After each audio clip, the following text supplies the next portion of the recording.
What is up, everybody? Z3KO Trinity here. It has been a while since I've made a video. Almost 2 weeks, actually. Maybe 1 week. I don't know. But it's been a while. And, how have you guys been? Y'all been doing well? I know I've been doing well. I've took a little break. I'm taking a break from video games as well. Just trying to get things situated. Trying to get, more reading in, especially with my comic books.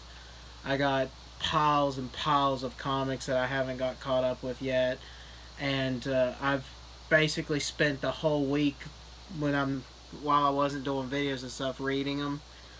But right now I am in love with DC Comics. Just they're one of the best. I feel is one of the best. But enough about that stuff.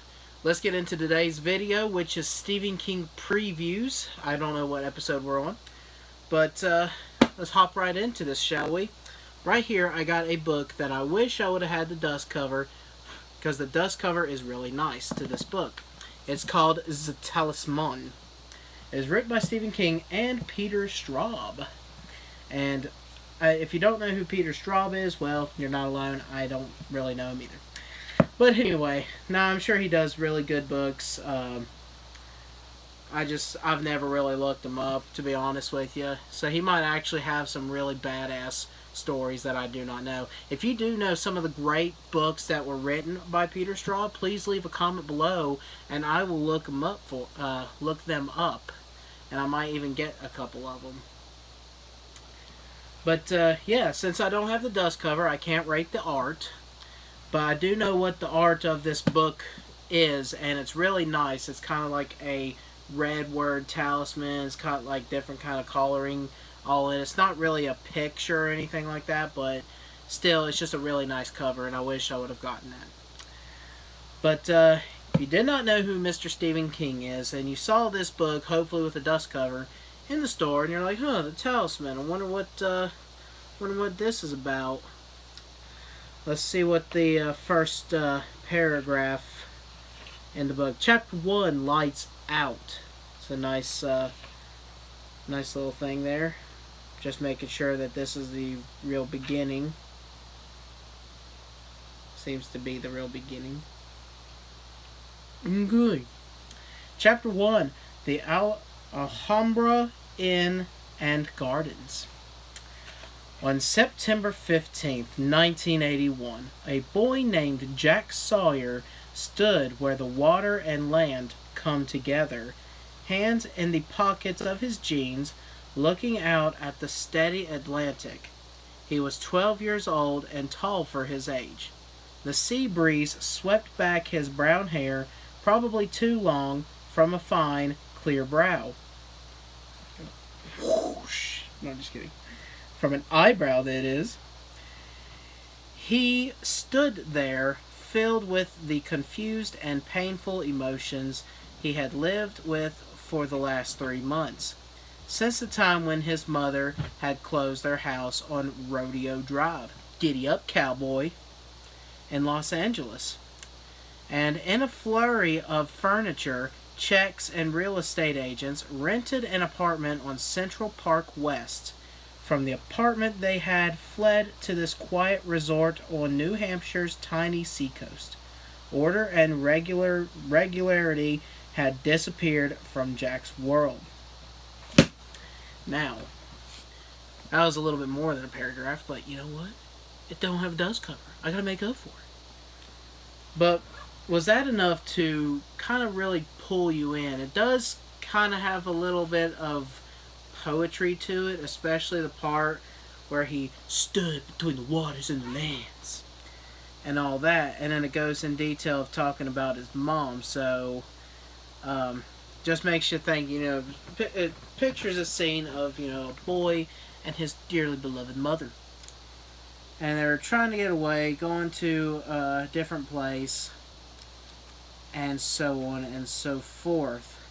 Is it enough to really pull me in? No. But I would highly recommend to read this book, because if you like the Dark Tower series, then you're going to love this book. I feel that they could have easily connected, and they probably did, and I have no clue. If they do, that would be badass. But I'm pretty sure they could connect the story of the Talisman with the Dark Tower, seeing as how all of Stephen King's other works are being tied together. So yeah, I think that would be easily tied in. And I know a lot of people don't really like me reading the final word of the book, but for this one I think I will, because it's only one little line, I think, right here, I believe. Epilogue. In a billowing white bedroom filled with anxious women, Laura Delogian, Queen of the Territories, opened her eyes. Does it scream chill? No, I don't think so. For supposedly a horror writer, this is more like fantasy, but it does have moments in it that kind of feel horrific. So, yeah, check that out. What do you guys think? Was that little bit there enough to really pull you guys in? I wished I would have had the dust cover. It probably would have been better. And once I get these books with the dust cover, I will do reviews on them. It's going to be called Book Review, and it's going to be like a preview, but with the actual cover. Now here's one I do have a cover with. It's paperback. I would like to have the hardback. Skeleton Crew. Well, let's take a moment here, and you walk into a library, and you're like, number one bestseller, Stephen King. I've heard good things about this King Master Man.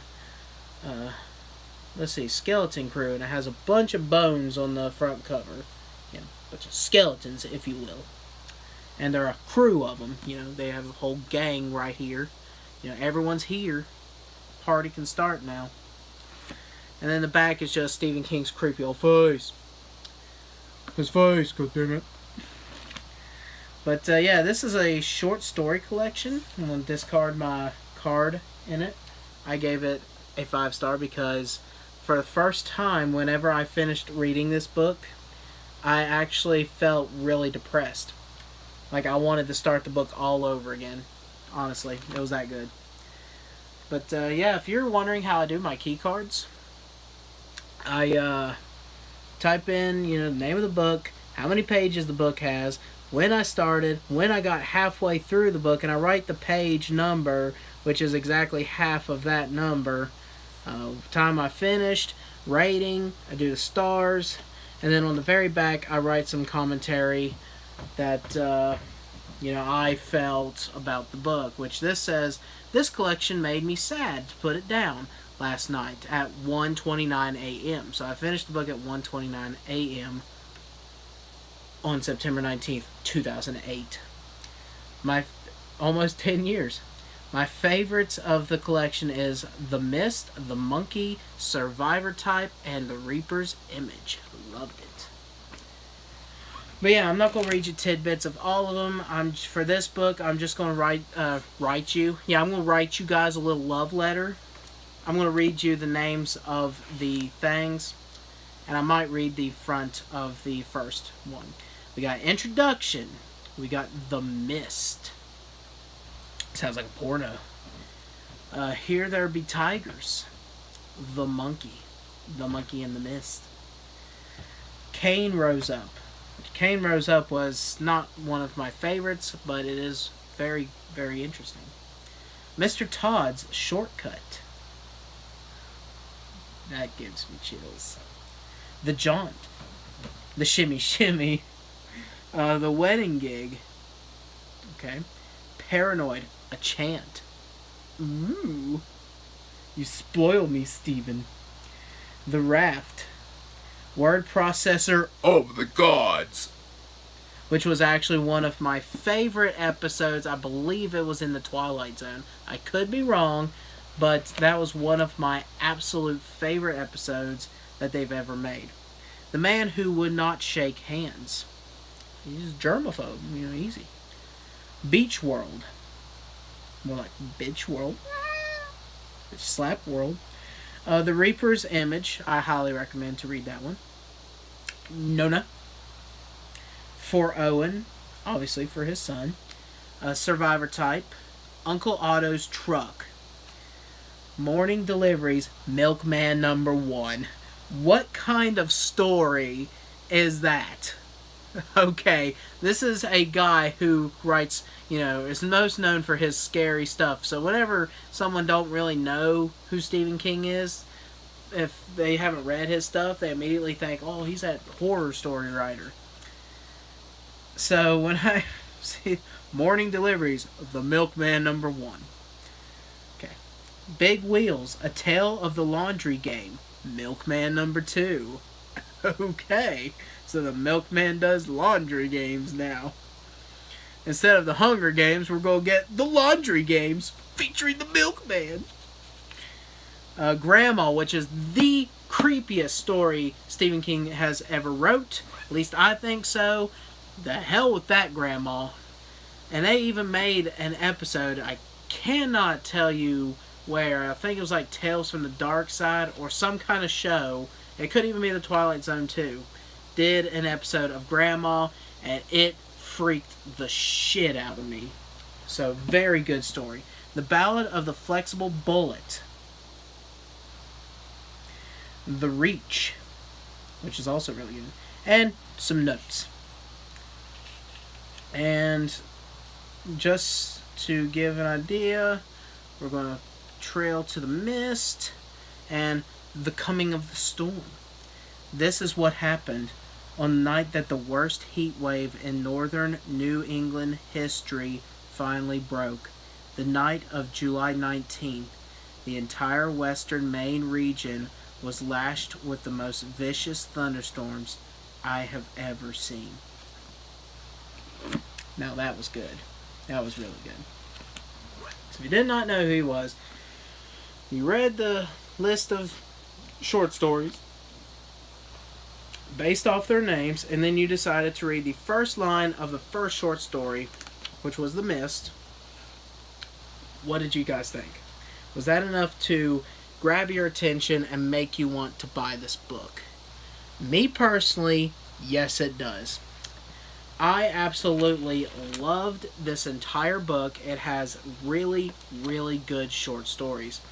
Now, Stephen King, he is definitely most known for a lot of his novels, but me personally, I think his best works is possibly in his short story collections. Now, for me, I'm kind of working on my own collection of short stories. I don't know, I just kind of find it easier for me to come up with so many different stories that I can use for that. I don't know. It might not even work out, but that's what I'm trying to go for. I'm trying to go for a collection of short stories. But yeah, what did you guys think of The Skeleton Crew? Was that enough to get you to want to buy it? Get you to want to pick it up from that library and hand your card to the librarian and just walk out of the library a happy young lad or lass? And finally, the book we've all been waiting for since I started the whole freaking previews. Here it is. Stephen King's masterpiece. Stephen King's Enchanteur, his 16th chapel, if you will. This book is the most known for Stephen King. You ask a stranger on the street, hey, have you ever heard of Stephen King? You go, oh, he wrote that It movie with the clown. Stuff like that. I mean, everyone knows about it. It's very heightened. But let's say you're that one dumb sons of bitch that's been living under a rock forever. And you go to a bookstore, and they just so happen to have this sitting on the shelf. And you say, oh, it's in big old red letters. First off, that is genius. What kind of a name of a book is it? And it's funny looking at the camera from my angle because it says T. Stephen King's T. So if you put them backwards, it'll say tit. Stephen King's tit. But, okay, we gotta do the art here. We got black faded. We have a sidewalk here with a sewer. And you have this innocent little boat just kind of sailing through. And I believe, if you look carefully, it has a picture of the clown or some kind of evil face on that little part of the boat. So if you have this book, take the time and take a really good close look, because I believe it has a picture of the clown on it, which is badass. But here you have some kind of monster reaching up from the drain. Now, I don't know, like, I feel that it should be like maybe something different instead of just this green scaly hand. Because when people look at it, they're like, oh, some kind of alligator creature is living in the sewer. But if you look at the art inside the sewer, you could tell it's just more. There's something there. But, yeah, the back is just Stephen King jamming out with his guitar. He's just like, ew. But, yeah. Alright, you pick the book up. You turn to the first page here. And it says, Derry, a small city in Maine. A place as hauntingly familiar as your own hometown. Only in Derry, the haunting is real. It began for the losers on a day in June of 1958, the day school let out for the summer. That was the day Henry Bowers carved the first letter of his name on Ben Hanscom's belly and chased him into the barrens. The day Henry and his Neanderthal friends beat up on stuttering Bill Denbrough and Eddie Kasbrak. The day Stuttering Bill had to save Eddie from his worst asthma attack ever by riding his bike to beat the devil. Now, that quote is very, very important in this story. Very important.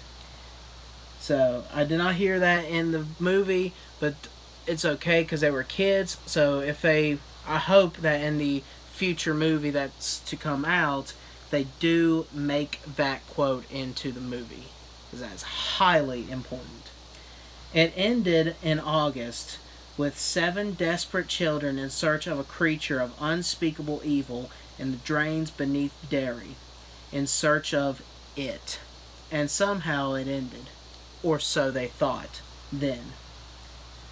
On a spring night in 1985, Mike Hanlon, once one of those children, makes 6 calls. Stan Uris, accountant, Richie Records Tozier, L.A. disc jockey, Ben Hanscom, renowned architect Beverly Rogan, a.k.a. Beverly Marsh, dress designer Eddie Kasbrak, owner of a successful New York limousine company, and Bill Denbrough, best-selling writer of horror novels, Bill Denbrough, who now only stutters in his dreams. I'm not going to go on for that, but from that little bit, was that enough to drag you in? I would say it a million gajillion times. Hell to the freaking yeah, that drags me in. This is Stephen King's greatest novel he's ever written, in my own personal opinion. And if you have not read this book, please go out there and read it.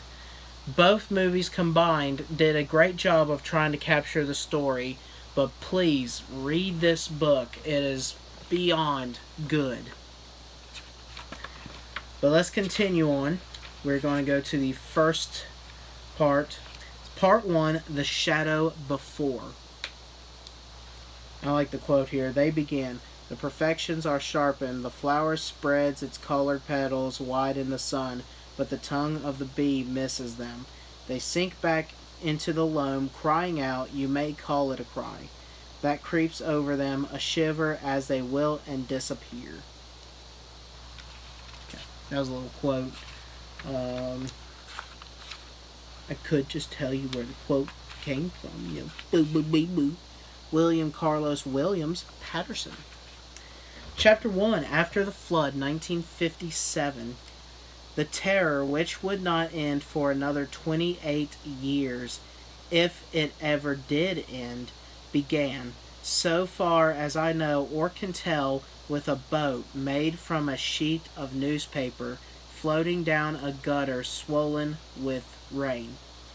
The boat bobbled, listed, righted itself again, dived bravely through the treacherous whirlpools, and continued on its way down Witcham Street toward the traffic light which marked the intersection of Witcham and Jackson. The three vertical lenses on all sides of the traffic light were dark this afternoon in the fall of 1957, and the houses were all dark too. There had been steady rain for a week now, and 2 days ago the winds had come as well. Most sections of Derry had lost their power then, and it was not back on yet. And I could continue. It continues on talking about the boy in the yellow jacket, in the yellow raincoat. But just for that little bit, was that enough to drag you guys into the sewer, if you will? For me, personally, yes, it's the best writing I have ever read, in my own personal opinion. It has a lot of poetic kind of writing in it. Like, when you read a book and you're reading the words that they put, and you're thinking, man, this is a really good writer. You know what I mean? Have y'all ever done that? Like, when you're reading a book and you just kind of read the words that that the writer chooses to use for this certain paragraph or whatever, or certain sentence, and you're just thinking to yourself, man, that is a really good writer. This book right here does it for me every single time for Stephen King. Just the words that he uses throughout the whole book, the story itself is such a gut-wrenching story. I can't praise this book enough. Like, this is the best Stephen King book ever written, in my own personal opinion. I know we're all different out there in the world. And I know a lot of people don't really care or don't care about this story and think that he has other better stories out there. And that's perfectly fine. We're all made differently.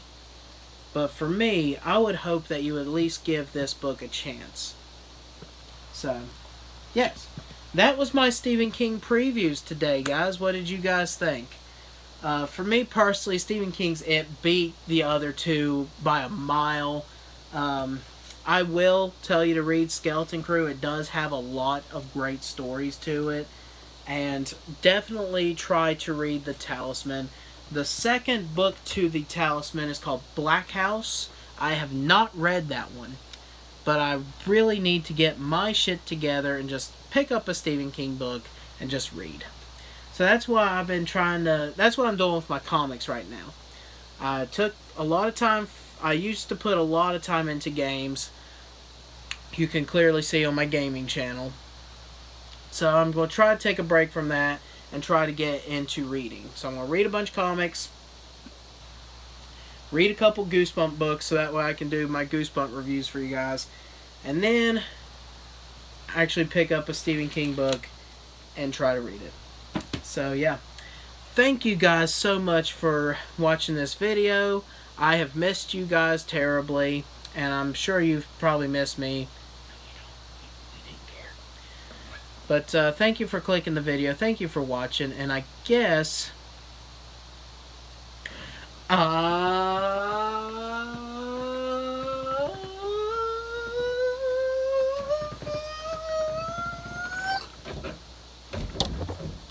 see you in the next video.